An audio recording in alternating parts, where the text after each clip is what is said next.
What if the greatest empire in the world, the Mongols, failed? Twice, against a small island nation. What happens when an unstoppable force meets an immovable object? This is the story of how Japan stopped the Mongols, and why it changed history. Picture an empire that had already swallowed continents, turning its gaze east across a treacherous sea.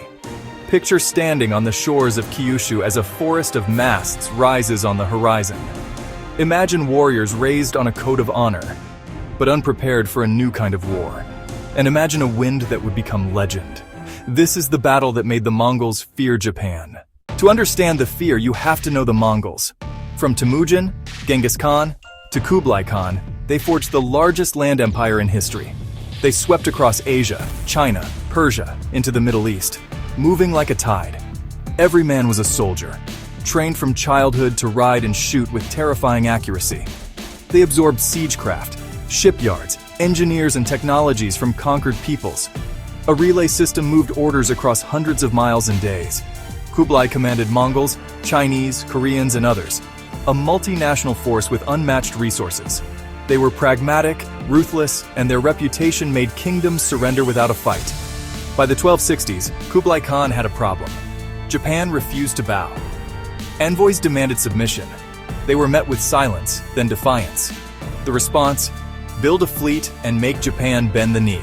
But the sea would be the wild card, a power no Khan could fully command. Next, the land and people who would stand in the way. Japan and the way of the warrior. Japan in the 13th century was an island world unto itself. Beautiful, isolated, steeped in ritual. Real power rested with the Kamakura shogunate, warriors ruling for warriors.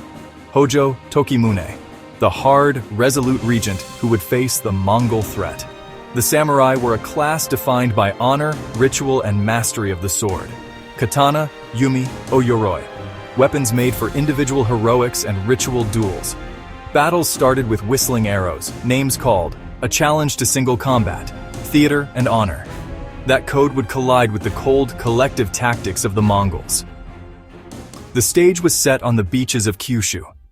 In autumn 1274, the first invasion arrived, roughly 900 ships carrying thousands of warriors. They overran Tsushima and Iki. Tiny garrisons fought to the last man. Samurai sought single combat. The Mongols advanced as a unit, coordinated, brutal. The Japanese had never seen exploding bombs or volleys of crossbow bolts. Terror spread through their ranks. Despite shock, samurai charged again and again. Courage against a wall of steel. By nightfall, the samurai were pushed back. The Mongols camped on the beach and planned the next day. Then an unseasonable storm blew in. Commanders panicked and tried to ride it out at sea. Gales smashed ships together. A third of the fleet was lost to the sea. The first invasion ended not by sword but by wind, and Japan saw a sign from the gods. But Hojo Tokimune did not trust luck. He prepared for the next strike. Japan mobilized. Walls, drills, and a new readiness replaced old dueling rituals. Samurai learned to fight as units. The nation retooled for survival. Kublai seethed. Insulted envoys were executed in Kamakura. Revenge was certain.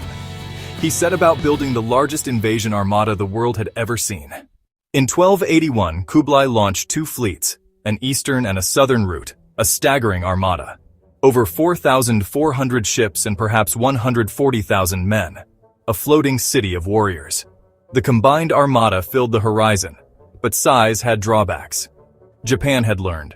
The Genko-Barui stone wall guarded Hakata Bay for miles. Samurai units coordinated assaults, launched night raids, and harried the fleet from the shore. The Mongol armada became a victim of its own size. Crowded anchors, stretched supplies, disease. Fighting ground on for weeks, a grinding stalemate through June and July. Commanders waited, supplies dwindled, and lookouts watched ominous skies. On August 15th, the barometer dropped. A typhoon was forming. Winds rose to fury. Flat-bottomed junks were tossed and crushed like toys. Masts splintered, hulls were breached, vessels collided and sank en masse. For 2 days the storm raged. When it passed, the bay was a graveyard. Thousands of ships lost. Perhaps less than half of the invading force survived. The Japanese called it the Kamikaze, the divine wind, proof that the kami had saved the islands. Survivors washed ashore were hunted. Samurai pursued the remnants. Was it divine fate or a confluence of weather, geography, and Japanese resistance? Likely all of the above. Courage made the window for nature to do the rest. The wreckage ended the threat. Kublai planned a revenge invasion, but it never materialized. The losses drained the UN treasury, weakened Kublai's prestige, and emboldened unrest across the empire. Japan remained unconquered. But victory carried a bitter price. No spoils, heavy costs, and samurai discontent. The kamikaze entered national myth, a sign of divine protection woven into Japan's identity for centuries. Samurai who fought became legends, their courage enshrined in art and story. Centuries later, the myth was invoked, most tragically in World War II with kamikaze pilots. Modern historians temper miracle tales. Typhoons are common. Mongol ships were poorly suited to the open sea. A mix of geography, weather, Japanese fortifications, and Mongol logistical errors created that historic outcome. The shogunate grew in prestige, the samurai class rose, but the costs sowed seeds of future instability. One storm saved a nation twice, but was it luck or fate? History is decided by courage on distant shores, and by a wind that rises from the sea.